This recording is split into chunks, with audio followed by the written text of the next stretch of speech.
Bien, nous entrons dans la deuxième séquence de cette première partie consacrée à un rappel historique de l'évolution des campagnes.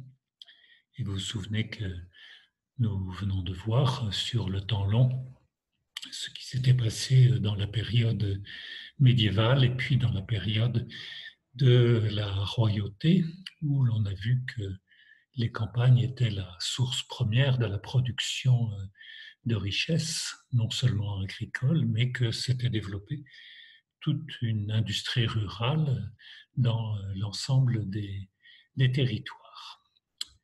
Les choses vont changer. Elles vont changer avec, bien sûr, cette phase bien connue de notre histoire, de l'histoire européenne, qui est la révolution industrielle. Et cette étape importante, elle va être aussi marquée par le déclin de l'industrie rurale. Nous sommes en 1860, donc c'est la période du sommet démographique des campagnes. Mais préalablement, arrêtons-nous une seconde sur la période qui a immédiatement précédé. Cette industrie française, elle va se modifier assez rapidement, et profondément, mais essentiellement à partir du milieu du XIXe siècle, pas tellement avant, à la différence de ce qui se passe chez nos voisins britanniques. Si on regarde le livre d'un auteur qui s'appelle Vidalinck, on voit par exemple que pour les hauts fourneaux, eh bien, à la date de 1826, il fait une comparaison. Il n'y en a plus que 2 qui sont des hauts fourneaux à bois en Grande-Bretagne, mais encore 379 en France. Et si on regarde les hauts fourneaux à coque, qui représentent la modernité, il y en a déjà 280 en Grande-Bretagne et seulement 4 en France. Cette période du Second Empire, eh bien, c'est une histoire où, quelque part, on va mettre dans notre pays un peu les bouchées doubles pour une révolution industrielle qui va être rapide, accélérée. Alors, si on regarde les éléments qui fondent cette croissance et cette révolution industrielle, nous allons voir qu'elle va s'organiser, qu'elle va se structurer autour des industries minières. Et c'est ainsi qu'un certain nombre de lieux, alors on pense bien sûr au bassin houiller du Nord-Pas-de-Calais, on peut penser à la Lorraine, mais également à des villes qui étaient relativement modestes dans le centre de la France, comme l'exemple, c'est le Creusot, qui va voir se développer des industries liées aux mines et liées donc au début de la production sidérurgique. Cette croissance et cette révolution industrielle, elle va être favorisée par les réseaux de communication et la mobilité que va permettre la machine à vapeur. Or, le réseau ferré, quand on le regarde, il est dans ses grandes lignes encore aujourd'hui, sauf pour les réseaux TGV. Eh bien, le fruit de cette période déjà un peu lointaine, où en l'espace de quelques années, à une vitesse assez prodigieuse, s'est élaboré tout ce réseau partant depuis la centralité, c'est-à-dire Paris, et desservant toutes les villes, grandes ou petites, dans toutes les directions, un réseau en étoile. Pensez qu'en ce cœur du Second Empire, Napoléon III avait réussi à faire le voyage dans un train spécial affrété pour lui de Paris à Marseille en à peine un peu plus de 8 heures. C'était incroyable la vitesse déjà à laquelle on accédait, mais surtout de montrer que ce réseau ferré, eh bien, forgeait, maillait tout le territoire national et permettait les échanges.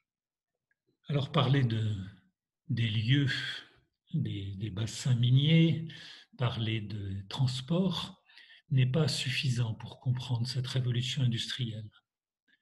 Ce qui importe aussi, c'est de voir sans prendre nécessairement un type de levier idéologique, comme une analyse marxiste qu'on pourrait faire sur cette période-là, mais il est incontestable que ce développement de la révolution industrielle est très largement lié à la mise en place dans la législation et aussi dans l'organisation du travail par les structures entrepreneuriales et les structures financières nouvelles.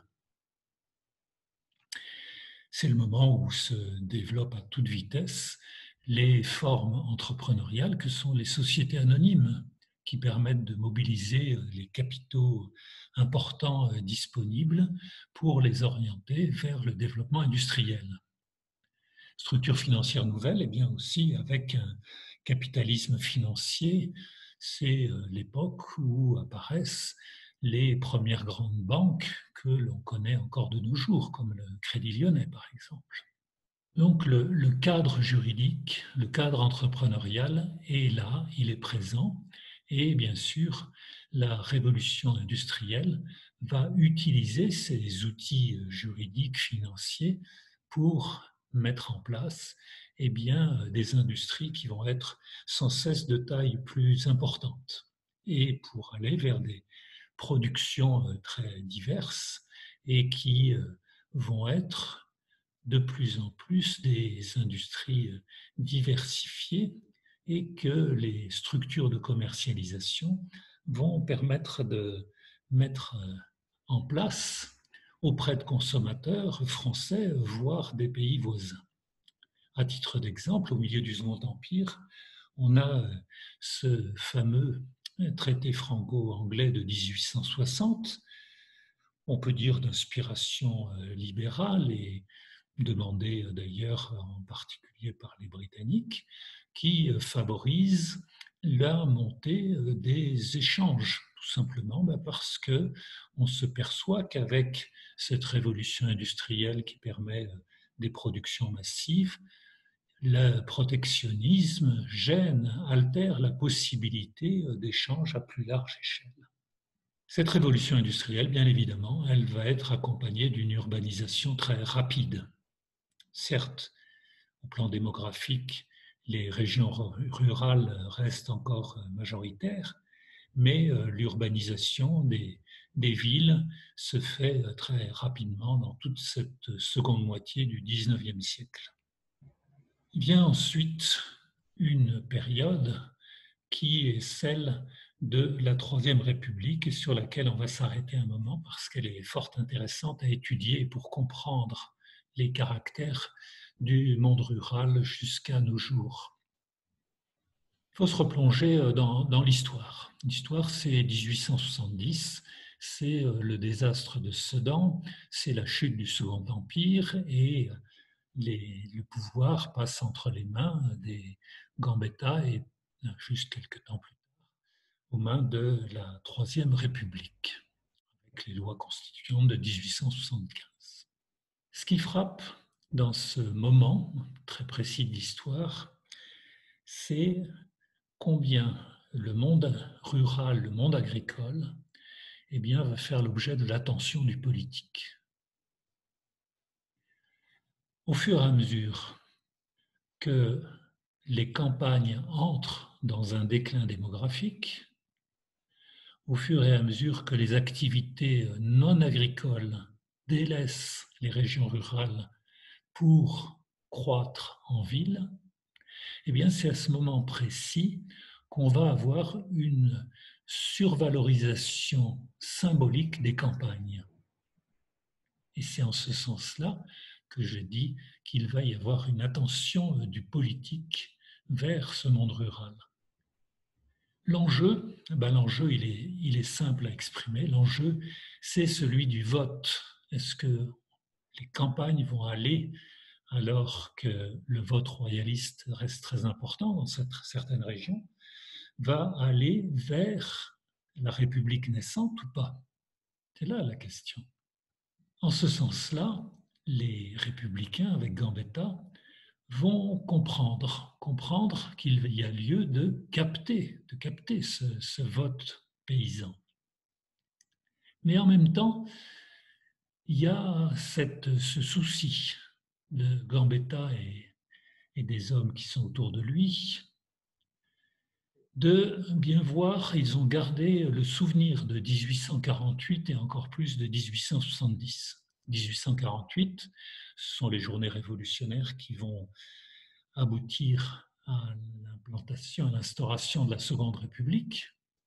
Et c'est des événements qui se passent essentiellement en ville. Quand je dis essentiellement en ville, c'est à Paris. Et en 1870, avec la Commune, c'est la même chose. C'est la même chose.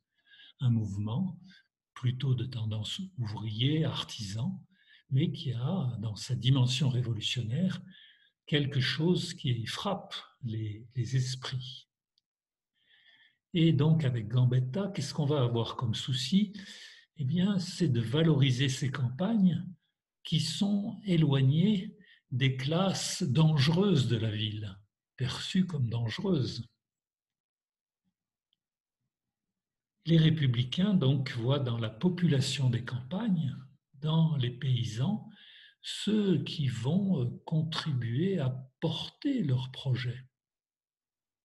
Et un projet qui n'est pas idéologiquement celui de la commune. Non. Gambetta, je le cite parce que la phrase est assez célèbre, mais je crois qu'elle résume bien l'état d'esprit. Qu'est-ce qu'il nous dit, Gambetta? Faisons chausser aux paysans les sabots de la République. Eh bien, et il rajoute, pour la phrase se termine ainsi, lorsqu'ils les auront chaussés, la République sera invincible. C'est intéressant. Alors, une fois que cette affirmation est dite, partagée, nous sommes dans le milieu des années 70, eh bien, il va falloir trouver les moyens les moyens concrets pour rendre opératoire cette idée force de début de la Troisième République. Alors, nous sommes dans un pays très centralisé et paradoxalement où le nombre de collectivités locales de l'époque, c'est-à-dire les communes, est très nombreux. Très nombreux. J'ai mis sur la diapositive 36 000 communes, pas tout à fait, puisque vous savez qu'à cette période-là, les communes de Haut-Rhin, Bas-Rhin et Moselle n'étaient plus sous souveraineté française, donc un petit peu moins, mais des très nombreuses communes. Et pour rejoindre ces communes, bien sûr, il va y avoir dans cette organisation du territoire, dans son maillage politique, le rôle des conseils municipaux. Il va y avoir aussi le rôle, dans les lois qui vont marquer les années 80, eh bien, la place de l'école et faire de l'institutrice, de l'instituteur, eh bien, le porte-parole, si l'on peut dire, pour l'acquisition des savoirs dans des régions rurales qui étaient encore largement illettrées, mais le porte-parole aussi des valeurs républicaines. Et ceux qu'on a appelés les hussards noirs de la République vont effectivement disséminer dans la campagne, dans les campagnes, porter ce message, hein, cette idée force, et ils vont avoir incontestablement un écho auprès de ce monde rural. Citons aussi le ministère de l'Agriculture. Va devenir, dans les années 1880, eh bien, un ministère à compétences très très larges, avec une approche globale et non pas sectorielle comme aujourd'hui, une approche globale un peu à l'image de ce qui, dans le même temps, va être le ministère des colonies. C'est-à-dire d'un ministère qui est là pour la partie de gestion des politiques agricoles, mais qui n'était pas très développée, et beaucoup plus sur tout ce qui va permettre la diffusion des techniques, le développement de la production, la gestion des premiers équipements qui vont naître, comme l'eau, un peu plus tard de l'électricité. Et du coup, avec quelque humour, on va parler du ministère de l'Agriculture comme du ministère de la gestion du bulletin de vote paysan. Et oui. Outre le ministère de l'Agriculture apparaissent un certain nombre d'institutions de la sphère agricole qui vont connaître à partir de cette période-là un développement considérable et qui vont marquer, mais mailler aussi, organiser, structurer de manière très, très forte tout ce monde agricole des régions rurales. Je fais allusion à quoi? Au développement de toutes les organisations mutualistes, les coopératives, la mutualité, plus tard le crédit. Donc, on voit au fond qu'il y a autour de ce monde rural, mais qui, à cette période-là, demeure essentiellement un monde agricole, un monde de paysans, une attention dans tous les domaines législatifs, budgétaires, etc., pour, au fond, aboutir à ce que les campagnes adhèrent à la République. Et ça va marcher. Et ça va marcher. Autrement dit, l'agriculture, c'est assez intéressant d'ailleurs de voir comme elle est choyée dans les propos de Gambetta, qui dit l'agriculture, mais c'est le fond de la fortune de la France. C'est assez paradoxal alors qu'on est en pleine révolution industrielle. Mais oui, c'est le fond de la fortune de la France, toujours vivante à travers toutes les douloureuses péripéties de l'histoire. C'est dans Discours et plaidoyer de Gambetta. Et oui, comment on dit, il y a ce paradoxe, c'est qu'en pleine période de croissance urbaine, de croissance des industries, et encore une fois qui se fait à une vitesse très rapide, il y a ce regard très attentif qui n'est pas forcément un retour nostalgique en arrière, non, qui est un regard politique, un regard politique. Alors, quand je dis ça va marcher parce qu'on va avoir une politique de la Troisième République qui va protéger le secteur agricole. Et le nom le plus célèbre, c'est de ce ministre, Jules Méline, un homme de l'Est et des Vosges, et qui va mettre en place une politique agricole protectionniste, de manière à favoriser la production des régions rurales françaises. D'autant plus qu'elle était bien frappée par un certain nombre d'événements vers la fin du siècle qui vont être très difficiles pour les campagnes. C'est la grande crise, par exemple, du phylloxéra. Donc, Méline, qui lui-même d'ailleurs à l'origine était plutôt un homme de l'industrie, va tout faire, on peut dire, pour favoriser, en quelque sorte, le développement d'une agriculture qu'on peut qualifier de protégée. Alors, outre ce protectionnisme, il va favoriser ce qui était très important dans les perceptions des agriculteurs quant à leur devenir. Et c'était pas tout à fait nouveau, mais une stratégie patrimoniale. Et donc, ce que Méline va faire à travers le crédit, à travers l'évolution de la législation, c'est de favoriser l'accès à la terre. L'idée, c'est que les paysans soient des propriétaires. Je le redis, c'est important, les paysans soient des propriétaires.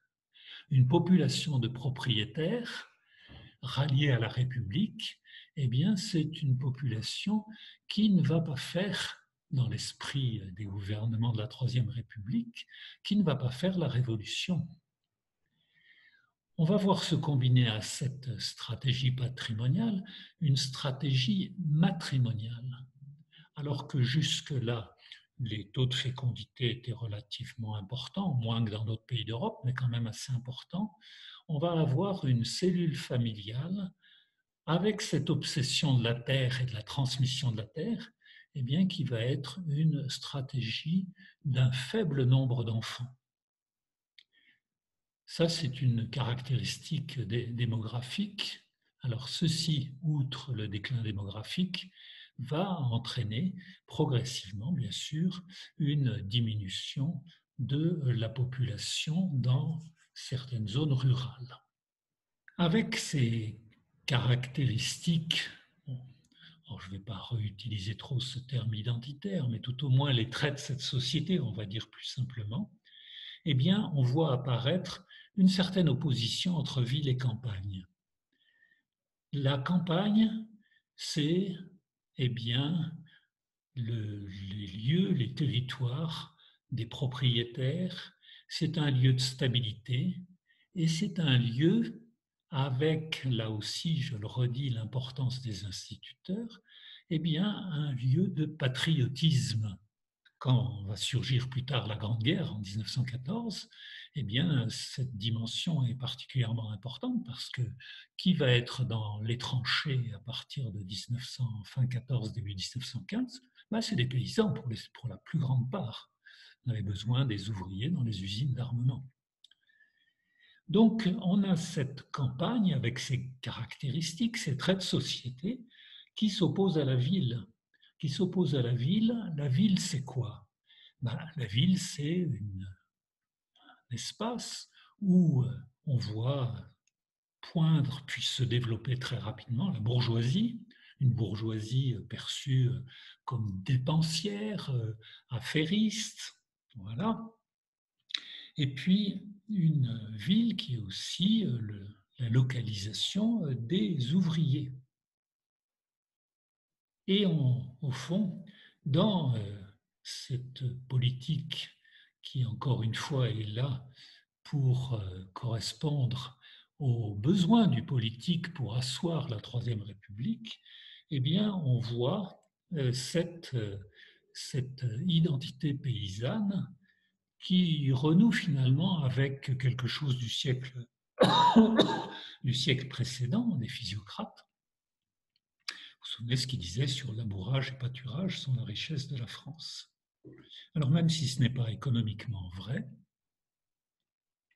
eh bien, idéologiquement, on voit cette réalité. Vous avez si on va faire une petite incursion dans ce qui est toujours important pour décrire des sociétés, c'est de faire quelques petits détours. On peut le faire par la littérature, on peut le faire ici, je vais le faire par la peinture. Vous avez une illustration, j'allais dire, quasi parfaite de ce monde rural, objet d'attention, mais sous quelles conditions? C'est le célèbre tableau de Millet, l'Angélus. Qu'est-ce qu'on y voit dans ce tableau de Millet? Un couple de paysans, qui est un couple, eh bien, en train, au moment où sonne l'Angélus, de se recueillir. Mais si vous regardez bien, ce sont des personnes, des paysans courbés. C'est la représentation des dominés. Alors ces travailleurs-là, on les célèbre, mais on voit bien que c'est une liberté très encadrée, presque soumise qu'ils connaissent. Alors comme on avance vite, on va regarder maintenant, après cette parenthèse un peu longue, mais à mon sens nécessaire pour comprendre les campagnes et de voir combien eh bien, nos institutions, nos traits culturels restent marqués par cette époque, hein, on va appeler presque l'invention des paysans pour prendre une analogie.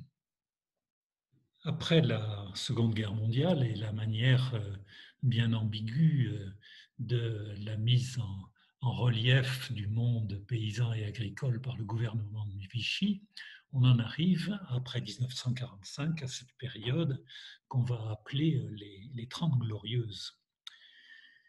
Et les 30 Glorieuses, un essor industriel extraordinaire avec mobilisation de beaucoup de moyens, l'appui du plan Marshall, bon, beaucoup de choses comme ça.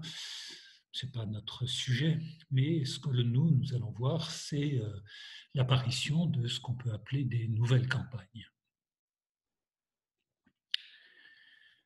avec une modernisation rapide de l'agriculture.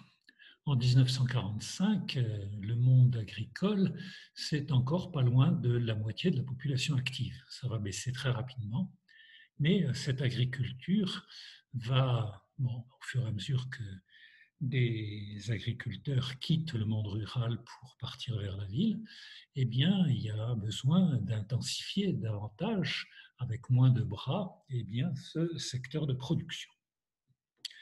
Alors cette modernisation, c'est des choses assez connues, on va passer assez vite. Elle va s'inscrire dans des caractéristiques qui sont, la première que je soulignerais, c'est que le système agricole s'oriente vers des liens très forts avec ce qu'on appelle l'amont, tout ce qui permet à l'agriculture de tourner, et l'aval, c'est-à-dire tout ce qui distribue les produits de l'agriculture. Un lien qu'on pourrait qualifier presque de dépendance. Alors regardons à l'amont. Eh bien, on va voir une agriculture de plus en plus consommatrice de ce qu'on appelle des produits intermédiaires ou des produits nécessaires à la production agricole. C'est le cas des engrais, engrais azotés, engrais phosphopotassiques. Et quand on regarde les courbes, la consommation d'engrais est plus rapide encore, si on prend un indice 100 en 1945, que la production agricole qui elle-même va croître dans des proportions considérables. À l'amont, mais également à l'aval. C'est dans notre période contemporaine que vont se mettre en place nos circuits de distribution, nos très grandes centrales d'achat, 4 ou 5 qui font la loi sur les achats de produits agricoles, et bien sûr qui font pression sur les producteurs pour avoir des prix toujours plus bas. Donc, un secteur agricole de plus en plus lié à son amont, de plus en plus lié à son aval. C'est le premier trait qu'on va souligner. Le deuxième trait, c'est celui d'une agriculture qui n'avait pas connu ça auparavant, c'est l'endettement. L'endettement, pourquoi? Eh bien parce que pour se moderniser, il va falloir mécaniser l'achat de tracteurs, puis de plus en plus de matériel agricole, de bâtiments agricoles, etc. Et les agriculteurs, eh bien, entrent avec beaucoup de rapidité, parfois un peu d'imprudence, dans un endettement qui va parfois poser problème. Et puis, il faut comprendre les ressorts de cet endettement. On avait jusque-là des évolutions d'inflation pendant la période antérieure qui n'étaient pas tellement rapides. Par contre, dans ces années d'après-guerre, où l'inflation va être très rapide, s'endetter avec des prêts qu'on appelle bonifiés à 4, 5, 6%, quand le coût de la vie augmente d'un taux nettement plus rapide, eh bien, ça peut être tout à fait intéressant, puisqu'au fur et à mesure qu'on rembourse, eh bien, la charge du remboursement est de moins en moins lourde. Un auteur dit que les agriculteurs, pendant cette période-là, vont commencer à se droguer au crédit, ce qui va parfois fragiliser les exploitations. Un autre trait, c'est celui d'une agriculture qui était assez diversifiée. Vous savez, la bonne expression, il ne faut pas mettre tous ses œufs dans le même panier. Et sur une exploitation, eh bien, l'assolement prévoyait pas mal de cultures différentes et des productions animales également assez diversifiées. Nous allons, chemin faisant, vers des systèmes de plus en plus spécialisés. ce qu'on appelle les OTEX, les organisations technico-économiques des exploitations, eh bien, on va vers des spécialisations, la production céréalière, par exemple, dans les régions du bassin parisien, de Picardie, pour prendre un exemple, la production de maïs dans notre sud-ouest, et là, on a donc des systèmes qui sont nettement plus simplifiés en termes de diversification des productions et en même temps de plus complexifiés par l'utilisation croissante de tous ces produits qu'on appelle les intrants. Lié à ce que je viens d'énoncer, on voit également que la production est marquée de plus en plus par des manières de conduire les cultures, alors ce qu'on appelle les itinéraires techniques de conduite des cultures, mais on ne va pas utiliser un jargon technique, qui sont de plus en plus standardisés. De plus en plus standardisés, c'est-à-dire au fond les instituts techniques, alors ça va depuis l'INRA jusqu'aux instituts techniques professionnels, disent une norme, voilà comment on doit conduire un blé, voilà comment on doit conduire un maïs, et on va vers effectivement cette standardisation des pratiques. Alors on peut penser mais que c'est pour aller vers les meilleures solutions techniques possibles, oui, oui, on peut le dire, mais en même temps ça veut dire que toute une partie des savoirs paysans qui sont bien remis aujourd'hui à juste titre au goût du jour par des structures comme la Confédération paysanne ou des agriculteurs qui travaillent en bio, pendant une période, on a quelque peu perdu ces savoirs qui ont aussi leur intérêt et leur sagesse. Voilà pour la modernisation rapide de l'agriculture. Enchaînons un peu plus vite pour ne pas dépasser le temps.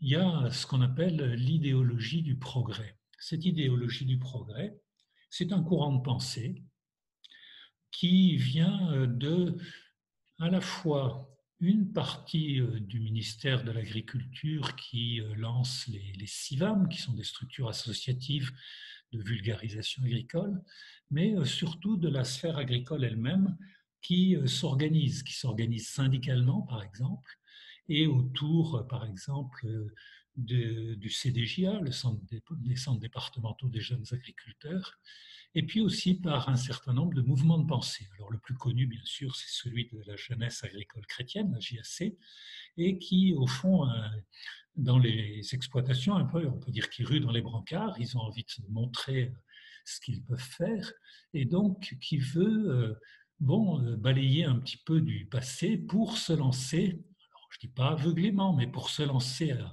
bonne vitesse vers tout ce qui va permettre, encore une fois, d'aller vers un développement de la production et d'aller vers ce qu'on va appeler la parité, c'est-à-dire que les agriculteurs aient les mêmes revenus que les autres catégories socio-professionnelles.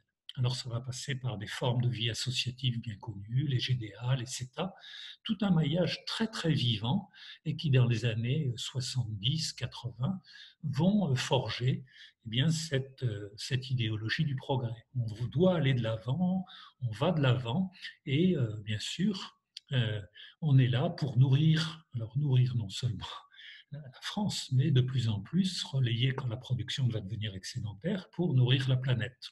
L'idée n'était pas mauvaise, mais simplement elle va donner lieu à pas mal de dérives. Cette idéologie du progrès, elle va être soutenue aussi par le traité de Rome et qui va mettre en place, c'est la première des politiques européennes communes, c'est la politique agricole. Et donc à la fois par une protection aux frontières et un certain nombre de moyens qui lui sont attribués, c'est-à-dire des moyens financiers pour soutenir l'agriculture, eh bien là aussi, ça va être une formidable machine, la PAC, pour développer la production jusqu'à l'excès. Quand on regardera la dimension économique, on y reviendra un petit peu pour voir cette politique agricole commune, ses étapes et comment aujourd'hui elle a besoin d'être rebâtie. Les 30 Glorieuses, c'est aussi dans les nouvelles campagnes, eh bien, c'est les recompositions sociales des espaces ruraux. On est passé de l'exode rural vers les villes à une période plus proche de nous, au cours des 25 à 30 dernières années, à un exode urbain vers les campagnes. Phénomène qui a été bien souligné par un livre qui a déjà 25 ans, très connu, qui s'appelle La Renaissance rurale de Bernard Kaiser, et qui montre que se crée à la fois une économie résidentielle, mais d'autres activités, les campagnes passant d'une économie agricole à une économie largement tertiaire. Autre trait de ces Trente Glorieuses, eh bien, ce sont la montée des préoccupations environnementales. Bon, ça, c'est des choses qui sont bien connues. Et au fur et à mesure que nos contemporains vont être de plus en plus soucieux de ces préoccupations-là, eh bien, elles vont habiter le monde rural et le monde agricole, qu'on accuse parfois non sans fondement de participer assez largement à des pollutions des sols, des eaux, et puis en même temps à des produits alimentaires qui n'ont pas toujours été de la plus grande qualité. Voilà un petit peu ce que je souhaitais dire sur cette période-là. Je voudrais terminer par un emprunt, là aussi, pour comprendre cette évolution dans l'histoire, par quelque chose que j'emprunte à deux bons auteurs, de Ravignan et Pierroux, sur, au fond, les 4 mythes paysans qui sont soulignés sur le temps long et qui font partie de notre univers un peu culturel. Et c'est en ce sens-là qu'ils sont fort intéressants. Alors, ces 4 images, eh bien, on a d'abord l'image négative du paysan arriéré, hein, bon, qui est une image bon, qui est développée depuis le Moyen Âge. Cette image, c'est le premier des 4 traits culturels de ce que j'ai appelé en début de ce cours de représentation sociale, qui a une réelle pérennité. Et pendant longtemps, ce sont les gens des villes qui se sont exprimés au sujet des paysans. Et ces images, ils vont les donner, on va le voir au fil de la littérature, autour d'un certain nombre d'idées forces. Alors, mythe au sens pas de quelque chose de mythique, faux et erroné, mais de mythe au sens de Valérie, c'est-à-dire d'une idée force. Alors, sur l'image du paysan arriéré, ben, si on remonte loin chez Chrétien de Troyes, on a quelque chose quand même qui peut nous faire un peu sourire, mais qui est sévère et qui est pas très juste. Un vilain pareil à un mort, grand et hideux à deux mesures, je vis assis sur une souche, je m'approchai vers le vilain, vis qu'il avait grosse la tête, barbe noire, moustache torse et le menton soudé au torse. Pas très sympathique, hein, ce texte qui date de la fin du XIIe siècle. Alors vous allez dire, ça date d'il y a longtemps? Oui, oui, oui. Mais si on regarde plus près de nous, bien plus près de nous, je cite ce que disent ces deux auteurs avec Zola. Oui, Zola, oui. Bon, on n'est pas dans le Zola, l'affaire Dreyfus. Hein. Tout de suite, le paysan se pose en rapace, l'homme avec ses passions étroites sur la terre qui est grande. On dit que le paysan est l'animal farouche, meurtrier au milieu de la terre qui, elle, est bienfaisante et calme. Bigre, et bien ça, c'est dans le roman de Zola qui s'appelle La Terre. On pourrait être pareil, le trouver chez Balzac. Hein. Bon, encore pire. Hein. Bon, il y avait, alors il cite, des petites filles trépignantes, des vieilles aux coudes d'un dindon pelé, et il dit, toutes ces personnes-là, elles sont sujettes à une féroce convoitise, celle du bien d'autrui, qui va devenir leur bien par abus. Tous les yeux étaient ardents et les gestes menaçants. Eh bien, voilà un mythe paysan, celui du paysan arriéré qui a traversé pas mal de siècles. Regardons maintenant l'image beaucoup plus positive. Alors là, elle est très contemporaine. L'image positive du bonheur des campagnes. Regardez alors du côté des films, Le bonheur est dans le pré, par exemple, Une hirondelle a fait le printemps, etc. Alors celle-là, elle est d'abord sympathique, mais elle est très prégnante aujourd'hui. On peut la trouver chez qui? Au Moyen Âge, puisqu'on commence toujours loin, chez De Vitry, qui est mort au milieu du XIVe siècle, sur le vert feuillage, sur l'herbe délicieuse, le long d'un ruisseau bruissant et près d'une claire fontaine, j'ai trouvé installé dans une cabane Gontier et Dame Hélène qui mangeaient. Fromage frais, lait, beurre, lait caillé, prunes, pommes et poires, avec le gros sel sur un croûton de pain bis pour mieux boire. Bon, alors là, on est dans les campagnes idylliques, et qu'au XIXe siècle, vous voyez, on franchit pas mal d'étapes, on va retrouver chez, par exemple, George Sand, dans La Mare au diable. Bon,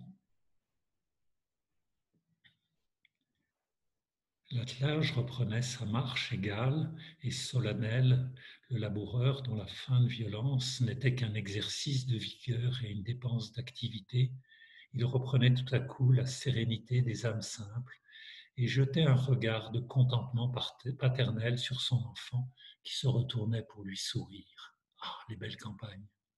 Bon, passons à la troisième image. Le paysan à la peine. Le paysan à la peine. Celui que parfois on a décrit comme le paysan un peu martyr. Hein. Bon, alors, celui de La Fontaine avec le bûcheron, par exemple. Mais si on vient à Étienne de Fougères, au XIIe siècle encore, eh bien, qu'est-ce qu'il nous dit? Ah, qu'il a du travail et de la peine. Au meilleur jour de la semaine, il sème du seigle, il herse de l'avoine, il fauche le pré, il tond la laine. Jamais, lui, il ne mange du bon pain. Nous lui prenons le meilleur grain. Mais le plus beau et le plus sain, lui, le mauvais pain, il reste au vilain. Quant à l'oie grasse, c'est à son Seigneur qu'il la destine. Bon, comme on dit, là, ce paysan à la peine, bon, qu'on va retrouver là encore tout au long de la littérature, chez Bossuet par exemple, on va le trouver alors de manière très contemporaine dans Brassens, cher poète, dans Pauvre Martin, avec une bêche à l'épaule, avec à la lèvre un doux chant, avec à l'âme un grand courage, il s'en allait trimer au champ. Pauvre Martin, pauvre misère, creuse la terre, creuse le champ. Et quand la mort lui a fait signe de labourer son dernier champ, il creusa lui-même sa tombe en faisant vite, en se cachant. Et le dernier, c'est l'image de la jacquerie. La jacquerie, c'est celle où ça a été véhiculé par la littérature, un monde paysan qui est parfois menace, cette vengeance-là. Alors on le trouve, c'est un auteur du XIIe siècle dans le roman de Roux, par exemple. Bon, et bien avons contre un chevalier 30 ou 40 paysans combattants, car au Seigneur il en cuira si 20 ou 30 forts à bras, qui seuls ne s'en pourraient défendre, se réunissent pour les prendre, à coups de massues et de pieux, de flèches, de bâtons et d'épieux, de haches. Nous avons arcs et gisarmes et des pierres, puisque nous n'avons pas d'armes. Grâce au nombre que nous avons, des chevaliers, nous nous défendrons. Ça, le thème de la jacquerie, bien sûr, il est plus tout à fait contemporain et il correspond plus à des images du passé. Bon, j'ai terminé par ces 4 images culturelles pour vous montrer qu'au fond, on a quelque chose qui est dans notre histoire, des éléments qui ont des caractères de pérennité quant à nos régions rurales, qui est notre objet de travail, et d'autres, effectivement, qui sont davantage du passé. Voilà, j'en ai fini pour ce premier chapitre, cette première partie.